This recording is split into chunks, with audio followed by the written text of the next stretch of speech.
A ver, una presidenta sin partido, una presidenta prácticamente sin mayor espacio de legitimidad. Se va una presidenta que registra, por otro lado, casi prácticamente un 0% de desaprobación en términos rigurosamente estadísticos. Sabemos que nominalmente anota, digamos, 4% de aprobación, pero en términos rigurosos, ya ese 4 por el margen de error se convierte en 0%.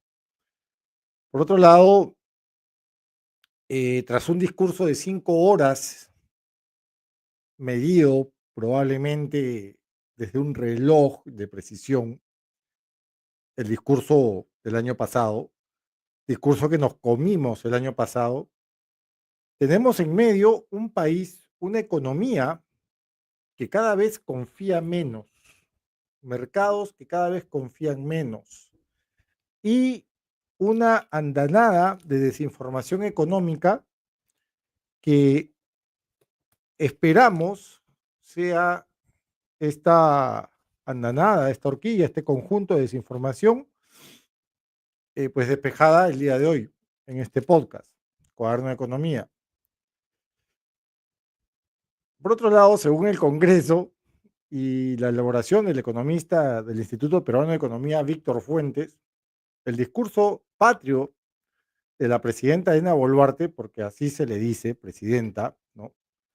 Dina Boluarte registró el año pasado casi 35.000 palabras.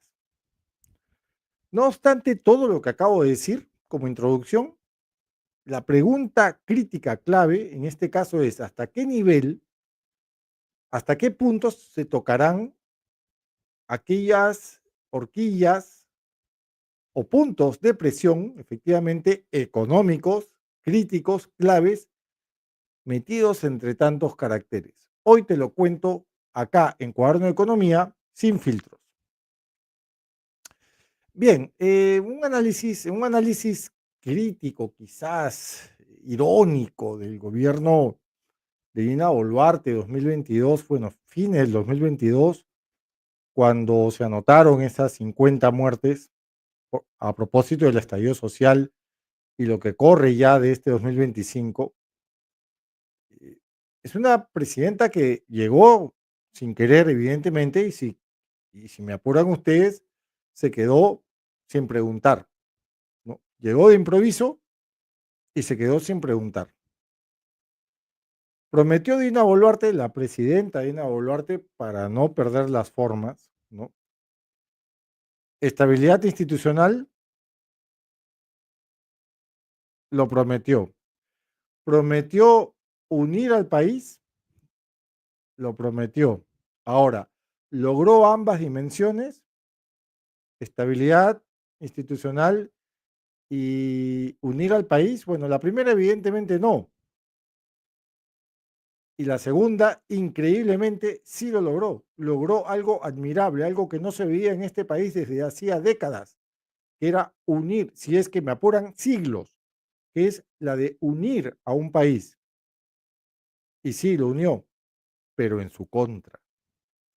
Con un récord de desaprobación del 92%, ha batido todas las métricas posibles en función a qué cosa, desconfianza ciudadana, a legitimidad ciudadana, a legitimidad popular, porque es más que evidente que la legitimidad que registra, perdón, Dina Boluarte, es una legitimidad que está más vinculada a un espacio, vamos a decirlo así, eh, congresal, ¿no? Por decir algo, a un espacio, digamos, en función al respaldo que le pueden dar sectores de, por ejemplo, en este caso, instituciones como las Fuerzas Armadas, ¿no?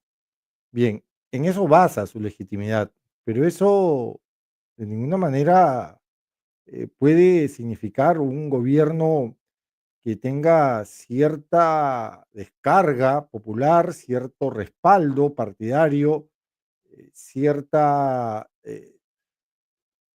formalidad política, ¿no?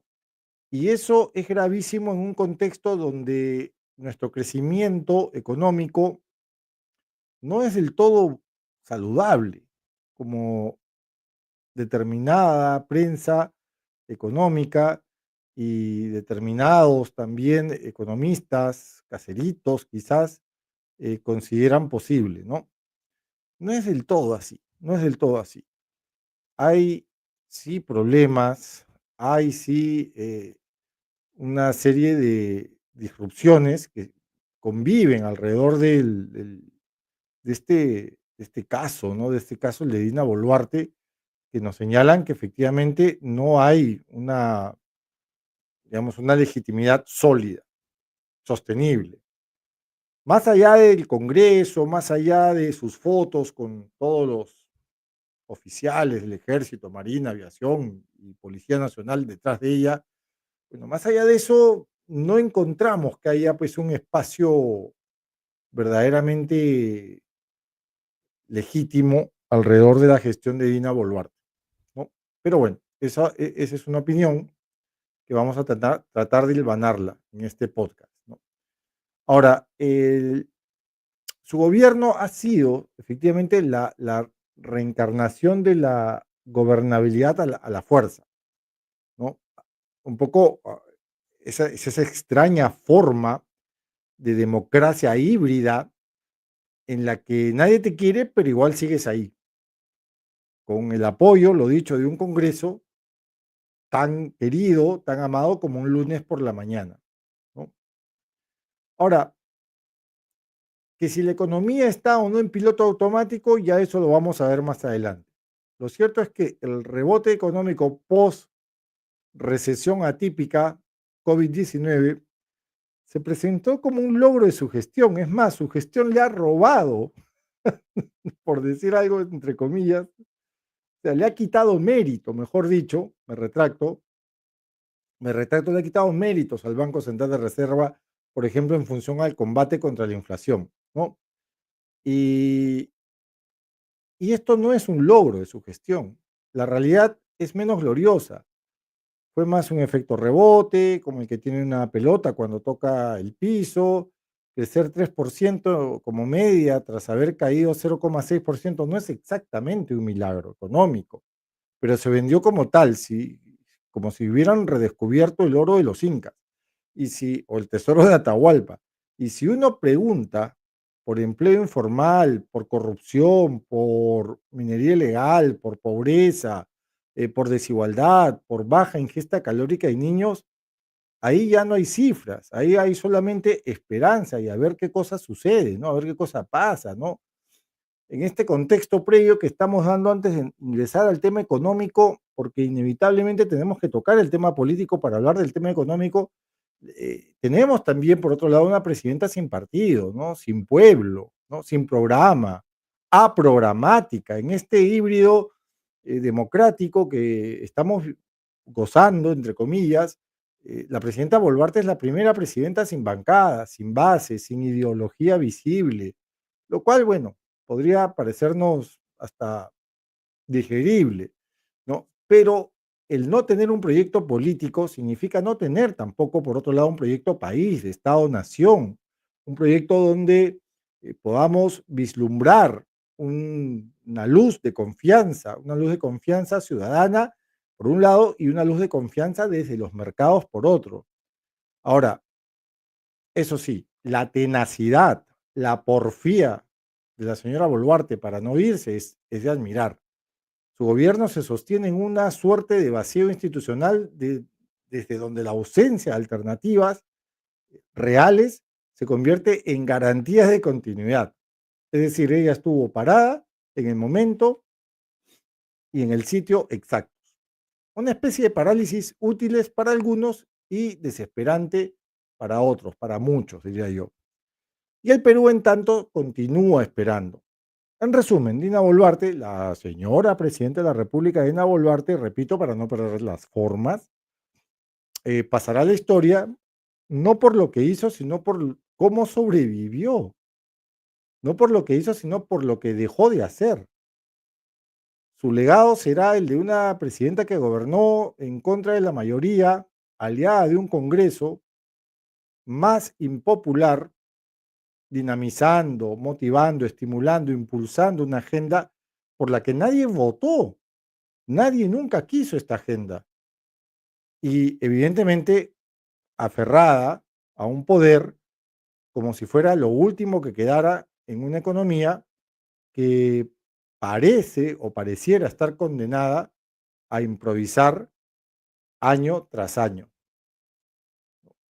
tras año, con una retahíla de presidentes en los últimos 6 años y con una retahíla de ministros de Economía también en los últimos 2 años, estamos condenados prácticamente a improvisar, ¿no? Bien, entonces veamos cuáles son aquellas, digamos, elaboradas fórmulas a propósito de la presidenta Boluarte y lo que ella, a su vez, ha provocado, ¿no? Ha provocado en este curioso caso de Dina Boluarte y su discurso infinito, ¿no? Infinito. Y acá me detengo un rato, me detengo un pelín, porque lo que quiero dibujar un poco en este podcast eh, es un discurso, ya que estamos hablando de disertaciones patrias, ¿no? Es dibujar una reflexión a propósito de qué es el, en sí, qué cosa va a ser o qué cosa va a contener su discurso, o mejor dicho, qué cosa no va a contener su discurso, su disertación este lunes 28 de julio, sobre todo y evidentemente desde lo económico, ¿no? Porque it is the economy, stupid, es la economía lo que, lo que también, ya que están de moda los trenes, es la economía la locomotora que jala un poco también el tema político. Entonces, me gustaría detenerme también por ese lado, ¿no? Creo que sería interesante hablar un poco de esos temas. Ahora, em, dentro de esta horquilla, dentro de este entramado económico, destaca, por ejemplo, el crecimiento, ¿no? El crecimiento, a ver si realmente pues hemos crecido como se debe, hemos crecido de acuerdo a estimados o de acuerdo a dinamismos productivos desde la renta que reflejen una lectura seria, sólida, robusta de la economía, sostenible de la economía, autosostenible, prolongada de la economía. Y no, no ha sido así, no ha sido así, no ha sido así. Nosotros estamos viendo que, de acuerdo con el INEI, en mayo, este año se avanzó en términos de PBI real un 3,4% interaño. Es austero para una economía primaria exportadora que explica el 60% de sus ventas, de sus despachos exportables en minerales y en concreto en cobre como catalizador de la actividad minera. Probablemente esto sea lo primero que se omita en el discurso de la presidenta Boluarte este lunes, que por ejemplo los contratos sobre el cobre tocaron techos al precierre del mercado de Londres el día de hoy, miércoles 23 de julio, de hasta 5,91, $5,92 la libra expresada, ¿no? Cerrando ya en 5,80 y tantos. Entonces creemos que eso ya debe movernos un poco la cancha hacia qué dimensiones, hacia las dimensiones un poquito de las que hablábamos, ¿no? Hacia dimensiones que no necesariamente pues tienen que ser las más adecuadas, ¿no?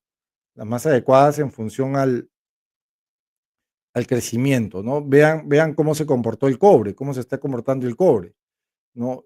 Cerrando pues a 5,83 y con techos a 5,92, ¿no? Entonces, creemos que eso en función al discurso, ¿no? Y en función a la inversión minera, y cómo ésta a su vez se conecta, ¿no? Se enlaza, se vincula con el crecimiento de una economía que, repetimos, explica sus despachos, sus exportaciones en un 60% en minerales, bien, cómo esto dialoga con un crecimiento. O sea, no hemos sido capaces de crecer más de 3% con estos precios de los minerales, con un oro que está rozando, por ejemplo, los $3.400 la onza Troy. Claro, ustedes dirán, no, pues Eduardo, si las empresas mineras, las compañías mineras son eso, son empresas y se mueven a su ritmo, que no siempre son ritmos que van par y paso, van en simultáneo con el precio de los minerales, pero algo tenemos que haber recogido. Esto que vemos en la gráfica viene desde abril.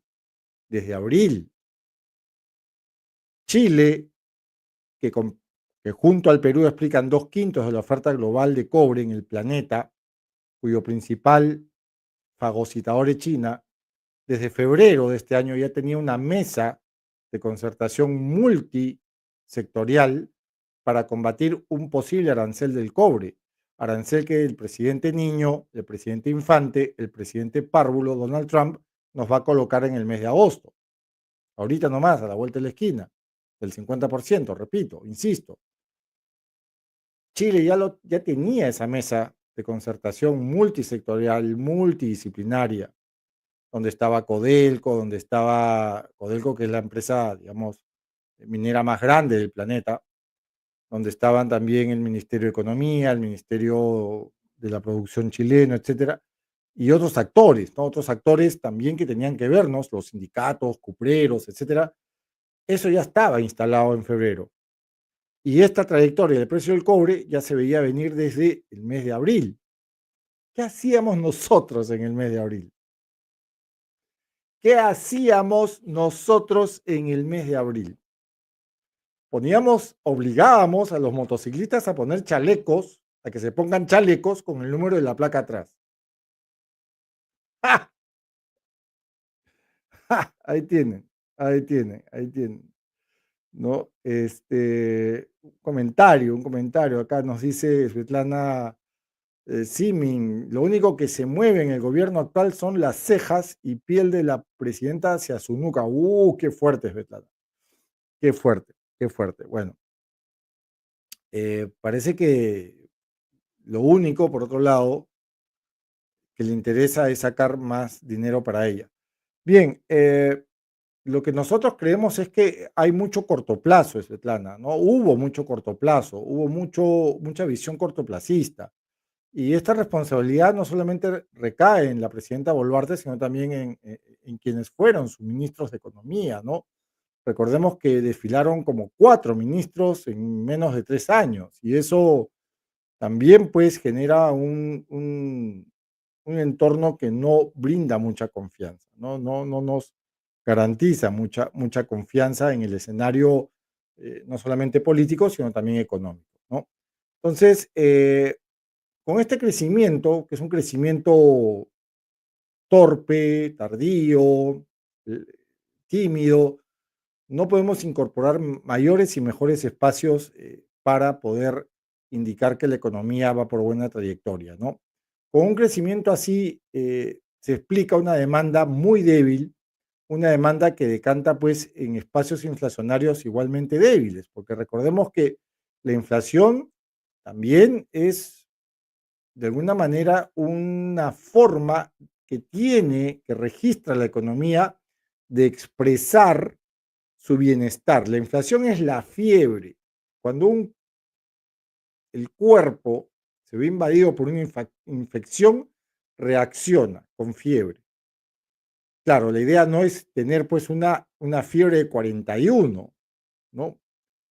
La idea tampoco es tener digamos, una temperatura corpórea de menos 37 grados, pero por lo menos la idea es mantener un nivel de reacción del cuerpo que sea capaz de indicarle a los peritos, a los médicos, a los doctores, a las enfermeras, que algo bien está funcionando en tu organismo, que están actuando bien tus glóbulos rojos, blancos, no sé, no soy experto, evidentemente. El médico es mi hermano, no yo.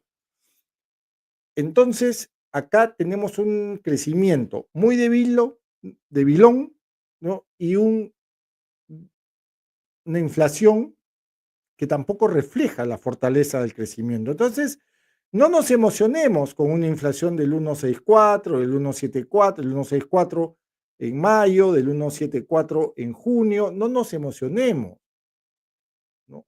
O sea, si tú tienes una inflación mensual a junio en Lima, como dice acá la gráfica, de alrededor del 0,13% mensual, o sea, no te emociones, compadre, porque eso significa que algo no se está moviendo en la economía, algo no se está dinamizando en la economía. Entonces, eso no es portada y eso también va a estar ausente en el discurso, ¿no? Svetlana nos vuelve a decir, ¿no? Por ejemplo, nos dice algo que es cierto, ¿no? En un discurso que dio la señora dijo, estamos dejando un país mejor para el siguiente gobierno. Aprovecho este gran comentario de Svetlana porque yo lo que quiero justamente es hablar de lo que ha pasado en términos de déficit fiscal, ¿no? Ya aterrizando más en temas de finanzas públicas. Me parece que es interesante porque es un legado, que es una herencia, ¿no? Como dice Svetlana, ¿no? Que no tiene un correlato muy certero con lo que dijo la señora, ¿no? Estamos dejando un país mejor. A ver, en 2024 registramos, coqueteamos mucho con el 4% de déficit fiscal. ¿Qué significa un déficit fiscal? Significa que tus ingresos son menores y tus gastos son mayores, ¿no? Es decir, que tus ingresos tributarios se han encogido, en tanto tus gastos o se han mantenido, ¿no? O se han incrementado. En nuestro caso se mantuvieron, no se incrementaron, no hubo mayor gasto. Más bien, lo grave fue que los ingresos tributarios se cayeron. Sumemos los ingresos que se dejaron de percibir gracias a un Congreso que apoya, que es el soporte, que es la legitimidad de la señora Boluarte, ¿no? Que significa o van a significar alrededor de 400.000 millones de soles que van a dejar de entrar para la próxima década en la caja fiscal según el Laboratorio de Ideas Propuestas para el Bicentenario, ¿no? Que lidera el exministro Luis Miguel Castilla. Entonces, esto complica un poco esa retórica de que vamos a dejar un mejor país. ¿Cómo vas a dejar un mejor país si en el 2024 hubo 2.000 asesinatos? ¿Cómo vas a dejar un mejor país cuando tenemos ministros que primero no reconocieron la recesión en el 2023 y que cuando la reconocieron ya fue muy tarde? ¿Cómo vas a dejar un mejor país con una inflación que es demasiado lenta y que no acompaña un crecimiento fuerte en términos de demanda? ¿Cómo vas a dejar un mejor país con un 29% de pobreza monetaria en el 23 y un 27%, 27,6% de pobreza monetaria en el 24, cuando hace menos de 10 años nuestra media era del 20%? ¿Cómo vas a dejar un país con una ingesta calórica en niños menores de 3 años cuando tienes que es 9 de cada 10 de estos, sobre todo en la Sierra Sur, sufren de este flagelo llamado anemia? Y lo mismo para población vulnerable femenina campesina del área rural. ¿Cómo vas a dejar un mejor país con corrupción, con instituciones débiles, con precariedad laboral, con exoneraciones tributarias a sectores como la agroindustria, que ya parece el hijo cuarentón, ya, que vive en tu casa, que no produce nada, que no aporta nada y que encima te pide plata? ¿Cómo vas a dejar un mejor país con Petroperú, que te ha endeudado a ti, a tu hijo y a tu nieto? ¿Cómo vas a dejar un mejor país cuando no tienes un gasto de alta gama, cuando no tienes una mega carretera, cuando no tienes un hospital de alta complejidad, cuando ni siquiera tienes un colegio de alto rendimiento, cuando no tienes en general gasto en sanidad y gasto en educación o gasto en infraestructura? Regreso al informe de propuestas del bicentenario del exministro y economista Luis Miguel Castilla. Lo que ha provocado este Congreso a limón con el Ejecutivo es dejar de que ingrese dinero al erario nacional, a la caja nacional, que equivale más o menos a 10 veces lo que se gastaría en educación. Es decir, este es el legado realmente. Me cuelgo a tu comentario, Svetlana, porque ahí aprovecho para indicar, ¿es este el legado? ¿No? Entonces, acá hay otro comentario que me parece interesante. Efraín Palacios Cáceres nos dice, ¿no saben quiénes gobiernan? Por supuesto, Efraín, ¿no? Por supuesto. Ya lo dijo el ex premier Salvador del Solar.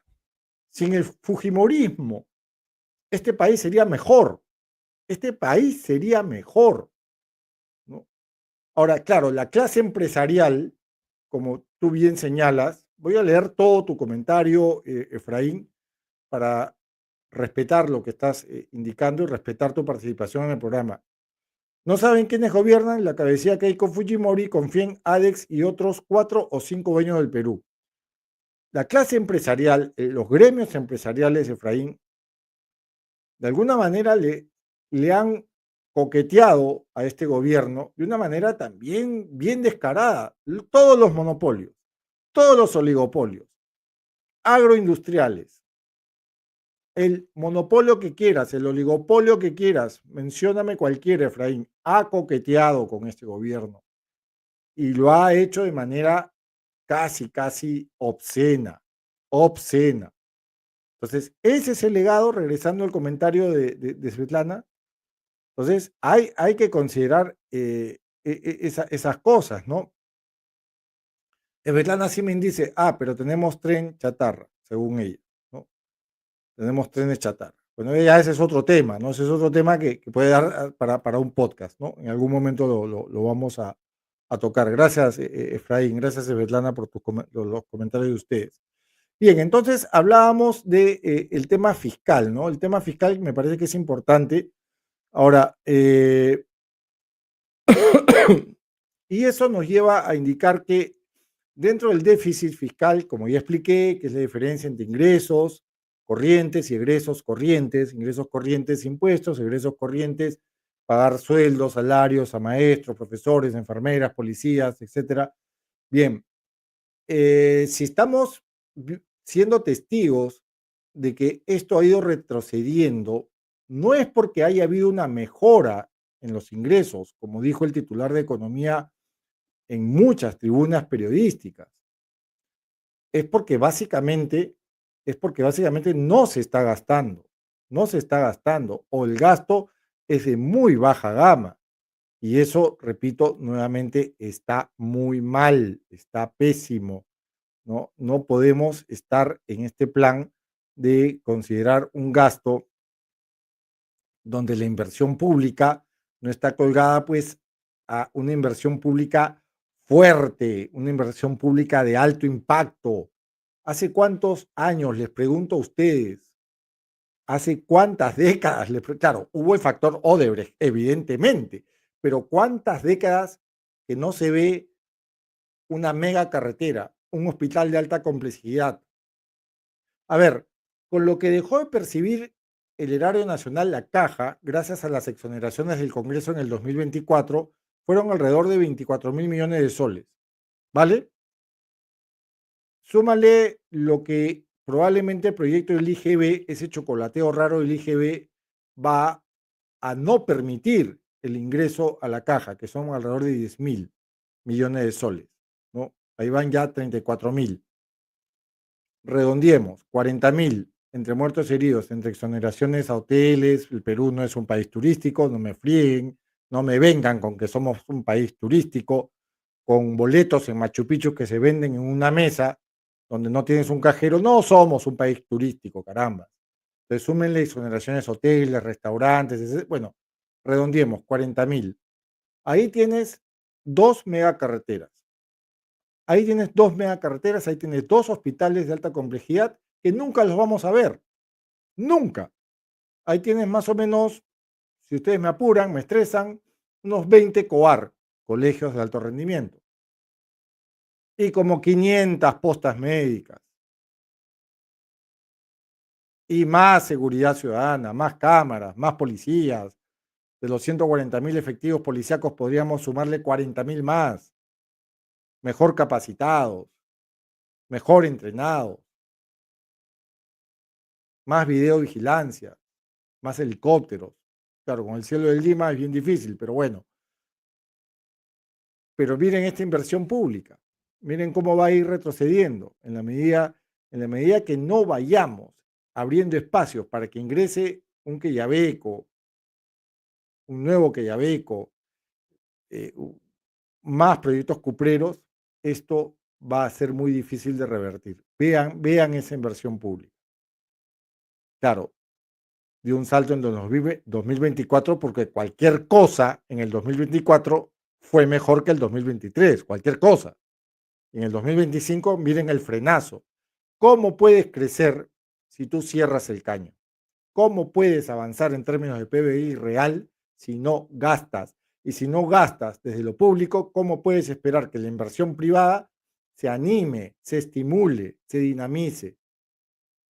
¿Cómo puedes hacerlo si no das señales de confianza? ¿Cómo está esa confianza? Eso es lo que me gustaría saber. ¿Cómo anda esa confianza? Y esa confianza no anda bien. Esa confianza anda muy debilucha, ¿no? Muy debilucha. O sea, a ver, es cierto que hay empresarios, sobre todo el gran empresariado, la gran corporación, los que manejan los oligopolios, los monopolios, han sido muy asertivos en algunos casos, en otros casos ha sido pues su actitud un saludo a la bandera, ¿m? Un saludo a la bandera. En otros casos ha sido coqueteo, en otros casos ha sido de baneos, o sea, un sí quiero o no quiero. Pero lo cierto es que entre las expectativas todavía estamos hablando de un tramo pesimista, como lo podemos ver en rojo, en función al sector, a 3 y 12 meses. A largo plazo se ve, yo no diría un optimismo, se ve un optimismo con experiencia y esperando a ver qué pasa. Pero a corto plazo todo es pesimista, perdónenme ustedes. Y al fondo, la expectativa de la economía igual a 3 y 12 meses. Ahí la cosa es mucho más mixta, mucho más dispar y mucho más pesimista. Entonces tampoco es que estemos ahí because I'm happy. Y esto tampoco se va a decir en el discurso. Tampoco se va a hablar de esto en el discurso. No se va a decir en la disertación. Ya sé que dirá en su discurso, dice Svetlana nuevamente, que se ha sacrificado por el país se hará la víctima. A ver, evidentemente, en un discurso, me voy a poner de abogado del diablo, Svetlana. ¿Ya? En un discurso no puedes entrar en detalle. O sea, un discurso no es un PowerPoint, ¿no? Donde tú puedes decir, ya, estas son las partidas, este es el desglose, bla, bla, bla. Pero por lo menos cuenta algo más que el número. Cuenta algo más que el dato duro. Dinos, tenemos derecho, somos ciudadanos, pagamos tus 35.600 y pico soles mensuales de sueldo. Te pagamos casi $10.000 al mes de sueldo. Tú como funcionaria pública tienes el deber de decirnos, de contarnos qué hay detrás de ese logro. ¿Qué hay detrás de ese logro? Esa historia detrás del logro. Pero bueno. Entonces, ya sabemos que si no registramos una inversión pública, un gasto público fortalecido de inversión privada, nuevamente no va a avanzar, ¿no? El BCR dice que se espera crecer desde la actividad privada 5% y 3,5% 2025-2026. Ya, bacán, bacán. Por acá tengo el dato, por acá tengo el dato, por acá tengo el dato, ¿no? Por lo menos eso es lo que dice el BCR, ¿no? Y me gustaría creerle al BCR, en serio, me gustaría porque me parece que es una de las pocas instituciones que se salvan eh, por su meritocracia y por la seriedad y por los logros desde la economía monetaria y bancaria que se pueden leer también desde la economía real. Me encantaría creerle, pero hay dos problemas con la inversión privada. Primero que la comparativa es de muy baja valla. Los 2 años previos al 2025 han sido tan malos, tan poco alentadores, que contra ellos cualquier cosa va a crecer. Y segundo, las expectativas de los decisores privados que, como hemos visto, extienden todavía esa retórica pesimista u optimista, pero ya sabemos con qué. Porque ¿qué tenemos para el 25 y 26? En términos, por ejemplo, de inversión privada minera. Tres proyectos, tres, tres proyectos. Antamina, Southern y Buenaventura. Nada más, nada más. Tres proyectos. Acá los podemos ver. Acá los podemos ver. ¿No? Lo podemos ver en la última, me parece, en la última edición del reporte de inflación. Ahí está. Principales proyectos de inversión 25-26. En minería, Antamina, Southern y Buenaventura. Tres, tres. Y esto tampoco se va a decir en el discurso, ¿no? Entonces, ahí hay dos problemas, ¿no? Pero siempre estará la frase salvadora, la vieja confiable. Nuestra cartera minera suma más de 64.000 millones de soles en una década. ¡Ja! Es cartera minera, es proyección, es como que yo te diga, el día de mañana me voy a ir al concesionario de Ducati, de motos Ducati, y me voy a comprar una Ducati Scramble a $14.000, pues. Las Ducati, por si acaso, son motos de alta gama. ¿Ya? Entonces, no es, pues, no es. Ese es el gobierno del no es, ¿no? Ese es el gobierno del no es. Bueno, ya para ir terminando y no prolongando más esto, creo que otro gran ausente u otros grandes ausentes del discurso eh, va a ser un conjunto de determinados temas que no se van a tocar simplemente porque no hay una respuesta por parte del gobierno asertiva, propositiva, con iniciativas, con propuestas frente a estos problemas, ¿no? Género, no. Violencia de género, no. Corrupción e instituciones débiles, no. Derechos civiles, no lo creemos. Libertad de prensa, tampoco. Ingesta calórica, ahí de pasadita tocarán algunos números. Pobreza, no. O de pasadita. Combate contra la informalidad, tampoco. Exoneraciones tributarias a la agroindustria, a sectores que no son claves, no se va a tocar. Es que todo esto lo va a decir en el Congreso. Entonces, ¿cómo va a tocar esos temas? Lo que va a liberar es un rosario de números, de datos, de cifras vacías, de ojos cóncavos, para ser poético, donde la trazabilidad en términos de impacto social o se va a exagerar o solamente se va a decir, sin contar, repito, una buena historia. Estos logros, estos hitos que vamos a escuchar el lunes, usted puede insertar lo que usted quiera, becas, deporte, nuevos patrulleros, números y más números y nada más, nada más. Bien, eso lo doy por sentado como ciudadano, ¿no? Lo doy por sentado como, digamos, actor de este país, no solamente como economista, lo doy también por sentado como ciudadano, ¿no? Esto es lo que se va a no ver, no escuchar en el último discurso de la señora Boluarte. Su último discurso. Ya ella saldrá de este gobierno, tendrá que, de acuerdo y según el Ministerio Público, tendrá que ya ella iniciar un proceso de diligencias por las investigaciones en las que ella está comprometida, según, repito, el Ministerio Público y Fiscalía. Y mientras tanto, nosotros seguiremos en nuestra porfía, ¿no? El tiempo evidentemente no está de nuestro lado. El tiempo no lo podemos medir con un reloj Rolex de alta precisión, de alta gama. En este epílogo, lo único que voy a decir es que la historia suele ser implacable, con gobiernos que confunden poder con legitimidad.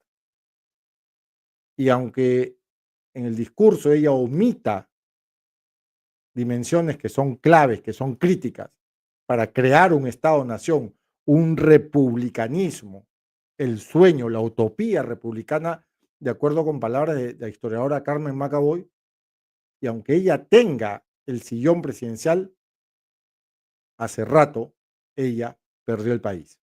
Muchas gracias.